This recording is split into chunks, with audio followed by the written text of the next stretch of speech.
వందలు పోసి బయట నుంచి మనం చికెన్ టాకోస్ కొనుక్కోనవసరం లేదండి. ఇంట్లోనే ఈజీగా చేసేసుకోవచ్చు. అదెలా అంటే, ముందుగా పావు కేజీ బోన్‌లెస్ చికెన్‌ని తీసుకొని చిన్న ముక్కలుగా కట్ చేసుకొని, శుభ్రంగా వాష్ చేసుకొని, ఒక చెక్క నిమ్మరసం, ఒక స్పూన్ ఉప్పు, ఒక స్పూన్ కారం, ఒక స్పూన్ అల్లం వెల్లుల్లి పేస్టు, అలాగే కొద్దిగా గరం మసాలా, ధనియాల పొడి కూడా వేసుకొని, బాగా కలుపుకొని కనీసం 2, 3 గంటలు వీలైతే ఓవర్ నైట్ ఫ్రిడ్జ్‌లో పెట్టి మ్యారినేట్ చేసుకోవాలి.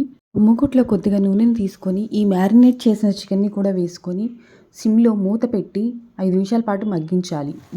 దీనివల్ల దీనిలో చికెన్‌లో ఉన్న వాటర్ అంతా బయటకొస్తాయి. ఆ వాటర్ అంతా ఎవాపరేట్ అయ్యేంత వరకు చికెన్‌ని బాగా ఫ్రై చేసుకోవాలి.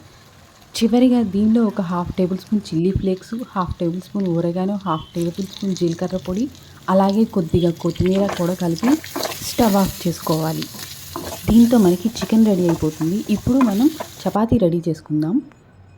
ఒక మిక్సింగ్ బౌల్‌లోకి 2 కప్పుల చపాతీ పిండిని తీసుకొని, దానిలో కొద్దిగా సాల్టు, అలాగే సరిపడినంత నీళ్లు పోసుకొని, మెత్తగా మృదువుగా పిండిని కలుపుకొని, ఒక అరగంట పాటు నానబెట్టుకోవాలి.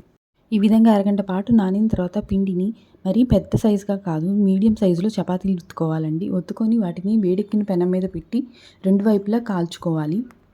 ఇప్పుడు రెడీ అయిన చపాతీలోకి ఒక స్పూను చపాతీ మొత్తం మయోనీస్‌ని బాగా స్ప్రెడ్ చేసుకోవాలండి. ఈ మయోనీస్ అయితే హోమ్‌మేడ్ అండి. ఎలాంటి ప్రిజర్వేటివ్స్ లేకుండా హెల్తీగా ఇంట్లోనే ప్రిపేర్ చేసుకున్నాను.